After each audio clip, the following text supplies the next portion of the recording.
الحمد لله وحده والصلاة والسلام على من لا نبي بعده أما بعد أعوذ بالله من الشيطان الرجيم بسم الله الرحمن الرحيم يا أيها الناس إنا خلقناكم من ذكر وأنثى وجعلناكم شعوبا وقبائل لتعارفوا إن أكرمكم عند الله أتقاكم.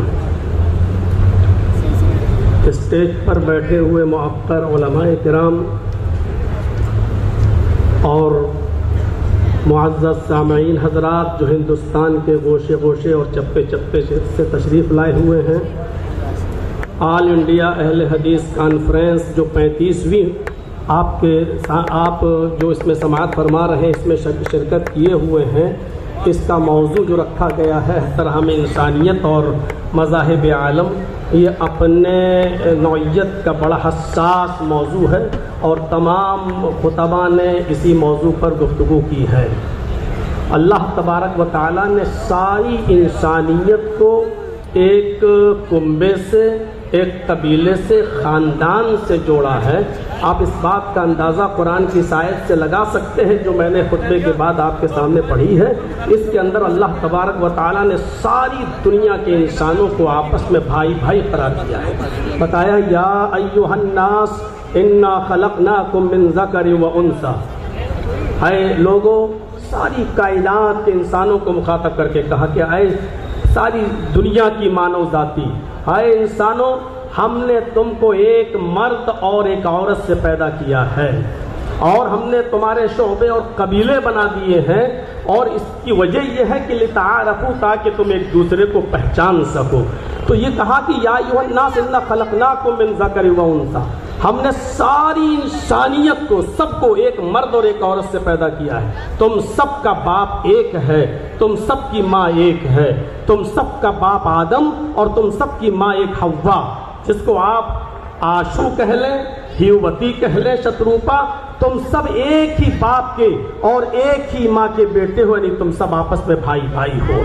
قرآن کریم کی ایک آیت ہم اور آپ کے سامنے پڑھ رہے ہیں، اس سے آپ اندازہ لگا سکتے ہیں کہ اللہ تبارک و تعالیٰ نے فرمایا کہ تم کسی بھی مذہب کے یا کسی بھی مکتبہ فکر سے تمہارا تعلق ہو، لیکن عدل و انصاف کا جب معاملہ آئے، نیائے کا، ججمنٹ کا جب معاملہ آئے، تو اس میں تم کسی کو یہ نہیں دیکھو گے یہ کون ہے، کس دھرم سے ہے، کیا ہے.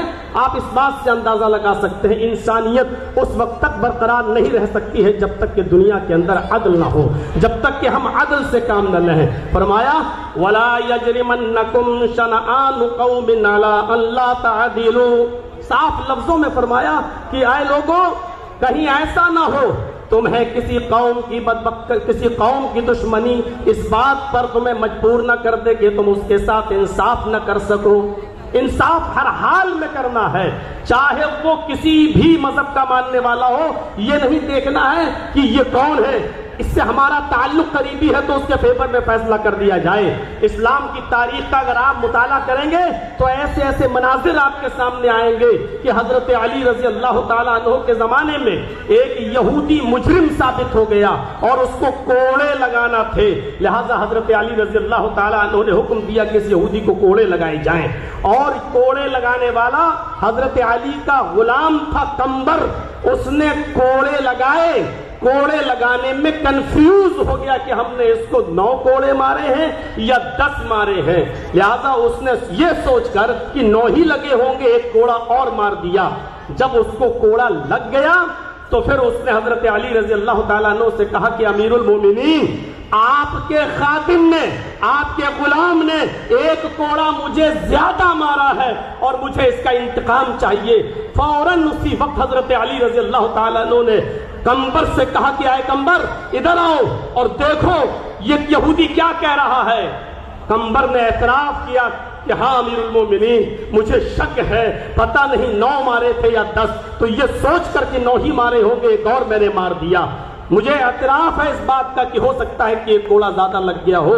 حضرت علی نے فرمایا اب تم کھڑے ہو جاؤ.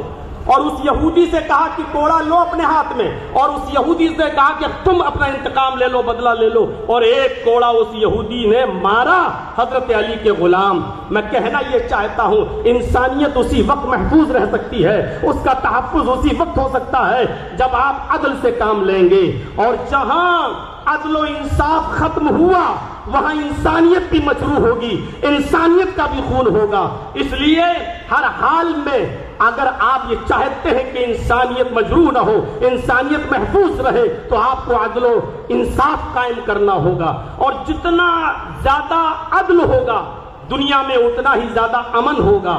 آپ کو شاید یاد ہوگا حضرت علی رضی اللہ تعالیٰ عنہ نے بھی ایک یہودی کے خلاف مقدمہ دائر کر دیا تھا قاضی شریح کی عدالت میں کہ میری ایک زرہ ایک یہودی کے پاس ہے، اور جب یہودی کو پیش کیا گیا تو یہودی نے کہا وہ زرہ میری ہے۔ حضرت علی سے کہا گواہ پیش کرو۔ حضرت علی نے جو گواہ پیش کیے تھے شرعی اعتبار سے ان گواہوں کی کوئی حیثیت نہیں تھی۔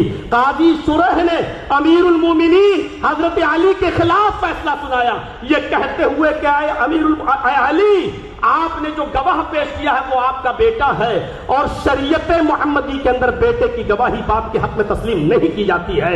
اے علی، آپ نے دوسرا گواہ اپنا غلام پیش کیا ہے، غلام کی گواہی بھی مالک کے حق میں آقا کے حق میں قبول نہیں کی جاتی ہے، لہذا یہ زرہ کا مالک یہودی ہے۔ حضرت علی کے خلاف فیصلہ سنایا۔ یہ عدل، یہ انصاف ہمیں یہ بتلا رہا ہے کہ جب اس طریقے کا عدل تھا، جب اس طریقے کا انصاف تھا تو انسانیت چین اور سکون کا سانس لیتی تھی۔ یقیناً آج عدل و انصاف ہمارے معاشرے سے ختم ہوتا چلا جا رہا ہے۔ وہ ملک شام کا وہ واقعہ بھی ہمارے اور آپ کے سامنے آنا چاہیے کہ حضرت عمر فاروق جب ملک شام گئے تو ایک 12 سال کے یہودی بچے نے عمر ابن عاص کے بیٹے کے خلاف شکایت کی کہ امیر المومنین، ہمیں عمر ابن عاص کے اس بچے نے اس یہودی نے کہا کہ عمر ابن عاص کے بیٹے نے ہمیں کو کوڑا مارا ہے، میرا گھوڑا اس سے آگے نکل گیا تھا ریس میں۔ حضرت عمر فاروق نے یہ سنا تو فوراً غصے سے لال پیلے ہوئے حضرت عمر ابن عاص سے کہا کہ یہ کیا ہو رہا ہے۔ فوراً بلایا گیا، بیٹے نے عمر ابن عاص کے بیٹے نے اپنا جرم کا اقبال کیا اور اس یہودی بچے سے کہا کہ تو بھی اپنا انتقام لے لے۔ ہماری حکومت، ہماری خلافت، ہماری چودراہٹ، سب کچھ ہونے کے باوجود خود عمر ابن عاص کے بیٹے کو اس یہودی بچے نے کوڑا لگایا۔ میں علامہ احسان الہی ظہیر کی ایک بار تقریر سن رہا تھا، انہوں نے تو اپنے خطاب کے اندر یہ بھی کہا کہ ایک کوڑا حضرت عمر فاروق نے اپنے خاتم سے کہا کہ عمر ابن عاص کو بھی لگاؤ۔ جب عمر ابن عاص کو کوڑا لگا تو انہوں نے پوچھا کہ مجھے کیوں کوڑا مارا جا رہا ہے، میرا کیا قصور ہے؟ تو فرمایا تمہارا قصور یہ ہے کہ تم نے اپنے بیٹے کو صحیح تربیت نہیں دی ہے۔ اگر تم نے اپنے بیٹے کو صحیح تربیت کی ہوتی تو تمہارا بیٹا ناجائز کسی یہودی بچے کو کوڑا نہیں مارتا۔ یہ تحفظ انسانیت کا میرے بھائیوں وہ دور تھا جب عدل تھا، جب انصاف تھا، تو اس طریقے سے ہمارے معاشرے اور سماج اور سوسائٹی کے اندر انسانیت کا تحفظ تھا۔ آج ذرا آپ اپنے علاقوں میں دیکھیں، اپنے ملک کی بات تو چھوڑ دیجئے، کسی ایک چھوٹی بستی کے اندر بھی آپ کو عدل کے یہ نمونے نہیں ملیں گے، عدل کی یہ چیزیں آپ کے سامنے نہیں آئیں گی۔ قرآن کریم تحفظ انسانیت کے سلسلے میں اتنی عظیم بات کہتا ہے۔ میں جانتا ہوں جن لوگوں نے دیگر ادیان کا مطالعہ کیا ہوگا ان کو اچھی طریقے سے معلوم ہوگا کہ اس طریقے کی کوئی بات دوسرے مذہب میں اس کا عشر عشیر بھی نہیں ملے گا، 10واں حصہ بھی نہیں ملے گا۔ من قتل نفسا بغیر نفس او فساد فکأنما قتل الناس جميعا، جس نے کسی ایک انسان کو قتل کر دیا، نفس واحد کا قتل کیا، ہندو مسلم کی قید نہیں، کسی ایک انسان کو اگر قتل کر دیا تو قرآن کہتا ہے، یہ ہمارے اسلام کے اصول اور ضابطوں میں شامل ہے، صاف طور پر اللہ تبارک و تعالیٰ نے فرمایا کہ اس قاتل کو یہ جان لینا چاہیے کہ وہ صرف نفس واحد کا قاتل نہیں ہے، وہ ایک انسان کا قاتل نہیں ہے۔ فَكَأَنَّمَا قَتَلَ النَّاسَ جَمِيعًا، وہ ساری انسانیت کا قاتل ہے۔ ذرا تصور کریں، اس سے اگر مسئلے نکالیں تو بہت کچھ نکالے جا سکتے ہیں۔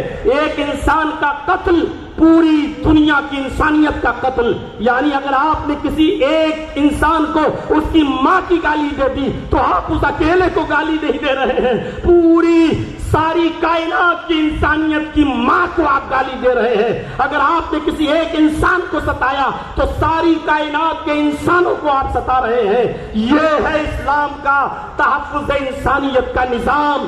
انسانیت کو اتنا زیادہ عروج دیا ہے اور اتنا زیادہ اہمیت دی ہے کہ ہر انسان کو سوچنا چاہیے. جب ماحول خراب ہوتے ہیں تو جنگیں بھی ہوتی ہیں.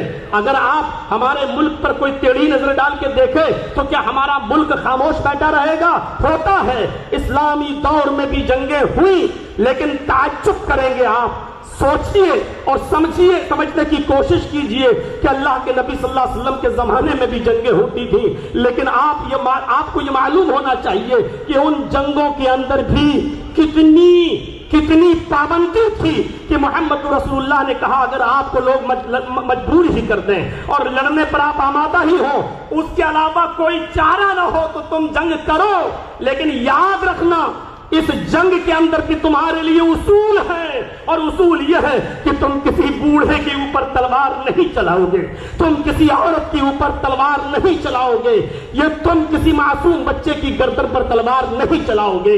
یہ اصول اور یہ ضابطے بتائے ہیں.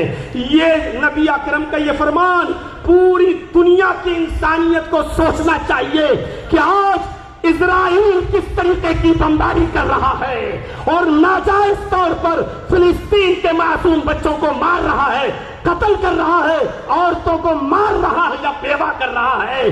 ساری دنیا کی انسانیت خاموش بیٹھی ہوئی ہے. وہ بچوں ہی کو ظلم و ستم کا نشانہ بنا رہا ہے, وہ وہاں کے لوگوں کو ناجائز طور پر مار رہا ہے. میں کہنا یہ چاہتا ہوں کون غلط کون صحیح ایک الگ مسئلہ ہے, لیکن یہاں انسانیت مجروح ہو رہی ہے. محمد رسول اللہ صلی اللہ علیہ وسلم نے اس دور میں بھی یہی کہا تھا کہ کوئی بھی شخص جو ہے کسی بوڑھے کی گردن پہ تلوار نہ چلائے, کوئی بھی شخص کسی معصوم کی گردن پہ تلوار نہ چلائے, کوئی بھی شخص کسی عورت کو نہ مارے, کسی بوڑھے کو نہ مارے. یہ اصول اور یہ ضابطے متعین کیے تھے اسلام میں. میرے بھائیوں, نبی اکرم صلی اللہ علیہ وسلم کے زمانے میں بھی جنگیں ہوا کرتی تھیں, اور آپ غزوات و سرایا کی تعداد جوڑیں.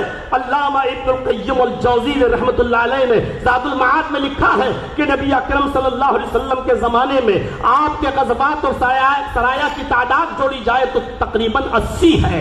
54 تو وہ غزوات ہیں جس میں نبی اکرم شامل ہوئے, اور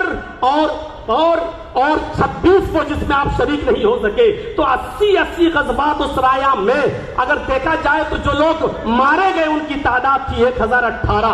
80 جنگوں میں وہ بھی غیر مسلم اور مسلمان دونوں کو جوڑا جائے 1018. اگر 80 سے ڈیوائڈ کر دو تو 13-14 بھی ایک جنگ میں نہیں پڑ رہے ہیں. تو یہ تھی تحفظ انسانیت کا میرے بھائیوں ایک معیار جو اسلام نے متعین کیا ہے. اللہ تبارک و تعالیٰ سے دعا ہے کہ بار الہ ہماری خطاؤں کو معاف فرما کر ہمیں انسانیت کے تحفظ کی بقا کے لیے ہمیں کوشش کرنے والا بنا دے. وما علینا الا البلاغ المبین. وآخر دعوانا الحمد للہ رب